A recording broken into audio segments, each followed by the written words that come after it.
Untuk teman adik-adik tamu undangan berikutnya yang kedua, ya ini adik-adik termasuk juga punya hobi yang menarik nih adik-adik. Apa sih hobinya? Hobinya katanya suka makan yang pedes-pedes.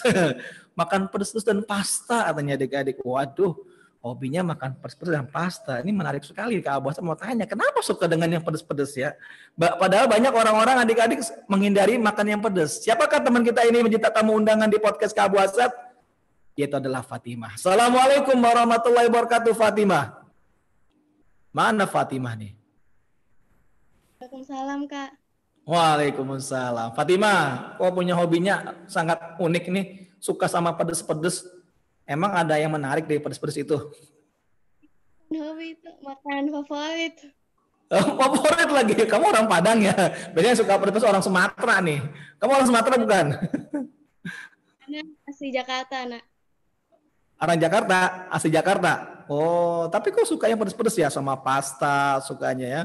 Dan satu yang menarik, beliau punya hobi adik-adik, yaitu hobinya sama kayak Fatih juga membaca, menulis, menggambar. Kalau Fatih menggambar ya, yang membaca, mengetik di komputer dan membuat sesuatu yang berkaitan dengan IT. Wah, yang berkaitan dengan IT itu apa ya, Fatimah?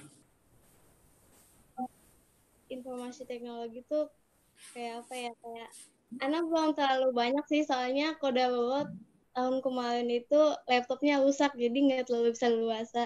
Kenapa rusak, dibanting? Layarnya pecah. Kok bisa pecah? Kenapa dibanting? Ketindihan barang yang berat gitu pas lagi. Oh, qadarullah masyafal. Mudah-mudahan Allah ganti yang lebih baik ya buat Fatimah. Kita doakan. Amin. Fatimah di pesantren Ibnu Taimiyah Bogor ya sekolahnya. Masih belajar online apa sudah mulai akan masuk sekolah? Alhamdulillah udah ngambil keputusannya online KBM-nya karena Online. zona merah. Berarti online ya, masih online. Memang kondisinya agak ya masih ya tadi berdasarkan hasil dari pembicaraan ya dengan Menteri Pendidikan juga masih online. Tapi tentunya kalau tidak salah belajarnya dari pagi sampai apa? Sampai siang atau sampai kapan? Sampai jam 2 siang. Sampai jam 2 siang. Masya Allah. Berarti dari pagi online tuh sampai jam 2 siang? Iya. Ngebul nggak tuh nanti? Nanti laptopnya atau HP-nya nggak ngebul itu dari pagi sampai jam 2 siang? Jadi HP-nya sempat lagi belajar. HP-nya biar nggak panas dikasih batu es di atasnya. Biar nggak panas kan dari pagi sampai jam 2 online ya kan. Berapa jam itu bisa-bisa HP-nya error nanti. Baik, Fatimah sudah kira-kira dari beberapa pertemuan kemarin bisa nggak kira-kira sedikit memberitahukan sama teman-teman nih apa saja sih tanda-tanda keistimewaan sementari kebenaran ini yang sudah Fatimah ketahui lah ya kemarin-kemarin atau mungkin mau ditambahin juga nggak apa-apa. Apa tanda-tanda keistimewaan sang mentari kebenaran?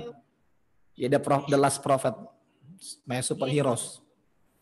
Dia tuh pas lagi dalam kandungan dia keluar cahaya yang menerangi istana Syam. Gitu.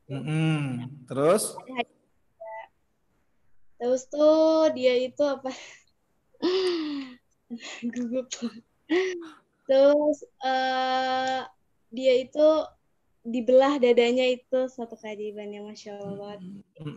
Masya Allah. Kenapa dibelah dadanya Fatimah? Tahu nggak kenapa sebabnya Rasulullah dibelah dadanya itu? Karena di dalam tubuh Nabi SAW itu ada gumpalan kotor gitu hitam. Jadi belah dan dicuci pakai air zam-zam yang di bejana emas. Kira-kira kalau Fani ngebayangin nih, ya, misalnya temannya Fatimah itu seperti Rasulullah, kira-kira apa yang bisa dibayangin oleh Fatimah? Keadaan teman kayak Fatimah ini, ayahnya meninggal di usia ketika beliau masih dalam kandungan, kemudian tidak lama bersama Rasulullah, tiba-tiba apa adik-adik ibunya meninggal di usia 6 tahun, kemudian kakeknya meninggal. Kira-kira apa yang dibayangkan menurut Fatimah? Aku ikutan sedih. Sedih ya. Sedih. Itu ya kayak kalau misalkan aku punya teman kayak gitu. Alhamdulillah nggak punya teman sih yang kayak gitu. Alhamdulillah ya. Tapi itu adik-adik ya, kalau kita punya teman yang seperti itu, yang mereka memang sudah tidak punya ayah, tidak punya ibu, kita nggak boleh berlaku buruk sama mereka adik-adik ya. Malah kita seharusnya sebaliknya, berusaha untuk menjadi teman yang terbaik mendampingi mereka. Kenapa? Karena mereka sudah kehilangan salah satu orang yang menjadi sandarannya adik-adik ya. Makanya kalau ada anak yatim, teman-teman adik-adik yang yatim, yang nggak punya ayah, yang nggak punya ibu, nggak boleh diledek, nggak boleh juga dimaki, dicela, diejek. Oh, kamu nggak punya ayah, nggak boleh. Malah sebaliknya, kita berusaha menjaganya, berusaha kita menolongnya, adik-adik berusaha kita membantunya. Kenapa? Karena mereka udah nggak punya salah satunya, ya nggak punya mungkin salah satunya. Kalau adik-adik masih punya, Masya Allah, Alhamdulillah. Kalau adik-adik masih punya kedua orang tua, bersyukur kepada Allah. Yang pertama bersyukur kepada Allah. Yang kedua, jagalah orang tua adik-adik. Dengan cara apa? Menyayangi mereka, mentaati mereka. Itu dia adik-adik. Fatimah, kalau Fatimah usianya 9 tahun, 10 tahun, kira-kira kalau Fatimah dalam usia seperti itu sukanya kemana nih? Di rumah aja kali ya, karena kan pesantren aja ya.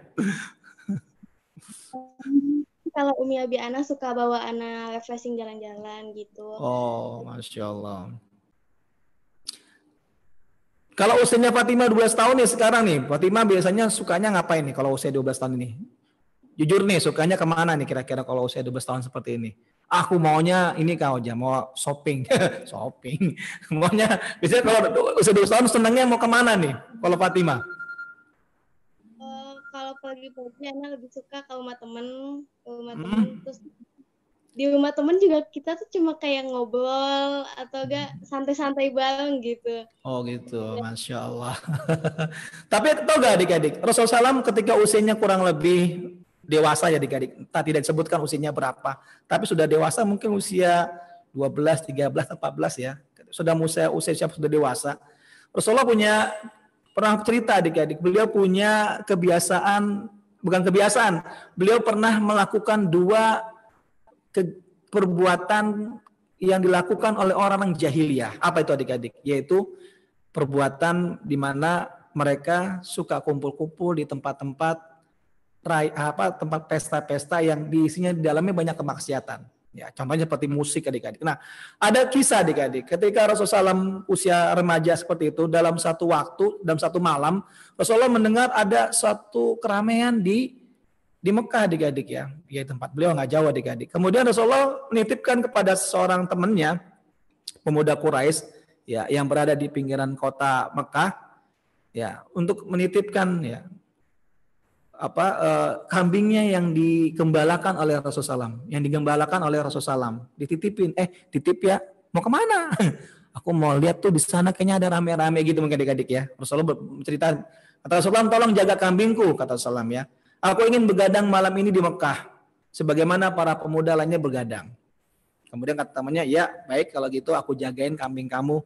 Maka adik-adik kemudian Rasulullah pun pergi. Lalu ketika Rasulullah melewati satu rumah, Rasul mendengar ada rame-rame, yaitu orang-orang sedang melakukan pesta adik-adik. Lalu kata Rasulullah, maka aku mendengar ada nyanyian dan suara rebana. Ada nyanyian dan suara rebana. Kemudian kata Rasulullah, ya, maka ya, dan bahkan juga aku mendengar suara seruling. Kemudian aku bertanya kepada orang-orang, acara apa ini? Kemudian kata orang-orang, oh si Anu sedang menikahkan dengan putrinya, dengan seseorang yang lain. Jadi adik-adik ada acara pernikahan gitu adik-adik ya. Maka kemudian Rasulullah pun mendengar nyanyian tersebut, tapi kemudian Allah jaga adik-adik. Allah jaga dengan Allah menjadikannya Rasulullah tertidur. Lagi dengerin, tidur adik-adik ya. Tidur sampai pagi adik-adik dan sampai siang karena beliau bangunnya ketika kena sinar matahari ke mukanya beliau. Kena panas itu, panas bangun adik-adik ya. Maka setelah itu Rasulullah pun bangun. Jadi Rasulullah tidak mendengar nyanyian itu sampai selesai, hanya di awalnya aja. Kemudian hari kedua kalinya Rasulullah pun datang lagi adik-adik. Ingin begadang lagi. Lalu turun lagi ke Mekah, tiba-tiba beliau mendengar lagi ada acara pernikahan, sedang lagi ada rebana, ada seruling, sedang nyanyi-nyanyi. Kemudian ternyata adik-adik Rasulullah dibuat lagi tertidur oleh Allah Subhanahu wa Ta'ala. Semenjak itu adik-adik kata Rasulullah berkata ya, fa wallahi maka demi Allah ma hamamtu ba'daha abadan ya. Maka demi Allah aku tidak berkeinginan ya lagi selamanya bisu'i mimma ya'malu ahlul jahiliyah. Aku tidak lagi berkeinginan untuk melakukan perbuatan orang-orang jahiliyah ya, perbuatan buruk ya, bisyai'im mimma, yaitu berbuat buruk ya, ya'malu ahlul jahiliyah, sebagaimana perbuatannya orang-orang jahiliyah, hatta sampai Allah memberikan akramannya Allahu taala binubuwatihi, sampai Allah menjadikan aku seorang nabi adik-adik, yaitu menjadi apa adik-adik, diutus menjadi seorang nabi. Jadi ada kata Rasulullah, selamanya setelah ini Rasulullah tidak lagi mau menghadiri acara pesta pernikahan itu adik-adik.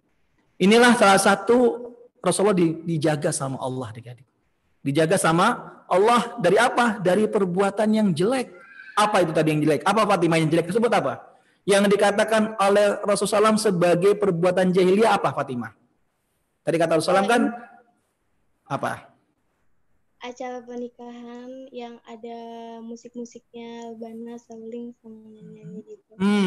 Betul. Ternyata Allah sudah menjaganya. Jadi ini menandakan adik-adik bahwasanya musik itu adalah perkara yang buruk dan termasuk perkara jahiliyah. Kenapa? Pertama, Allah jaga Rasulullah dari mendengarkan musik. Kalau seandainya musik itu adik-adik tidaklah perkara yang buruk, pasti Allah biarkan. Udah nggak apa-apalah, nggak buruk ini, biarin aja Rasulullah mendengarkan gitu adik-adik ya. Kalau nggak buruk nih, baiklah misalnya gitu adik-adik ya. Tapi ternyata Allah membuatnya Rasulullah tertidur. Ini menunjukkan bahwasanya adik-adik itu perbuatan yang kurang baik. Makanya Allah jaga. Seperti tadi kata Abbas bilang adik-adik, Rasulullah sudah dijaga mulai dari kecil. Karena Rasulullah akan menjadi uswatun hasanah, jadi contoh yang terbaik.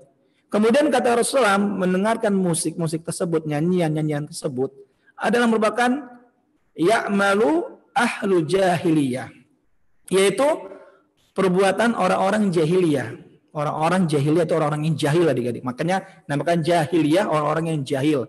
Orang-orang yang banyak berbuat keburukan adik-adik. Orang-orang yang jahil karena sebab kebodohannya mereka adik-adik. Nah, termasuk itu adik-adik. Makanya adik-adik musik kemudian akhirnya menjadi suatu perkara yang buruk. Dan dalam satu riwayat hadis yang diriwayatkan oleh Bukhari apa adik-adik, bahwasannya musik ini adalah suatu yang Allah haramkan. Apa enggak Fatimah tentang hadis haramnya musik? Enggak hafal.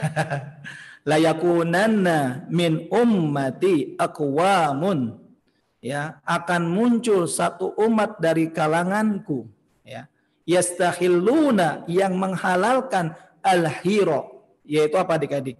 Menghalalkan perbuatan zina, wal harira, sutra, wal khamra, minuman keras, wal ma'azifah, dan juga yaitu musik-musik. Kita bicara banyak ya. Fatimah punya hobi makan pasta, makan yang pedas-pedas. Cita-citanya jadi apa Fatimah tadi? Cita-citanya kalau nggak salah mau jadi guru ya. Kenapa milih jadi guru Fatimah?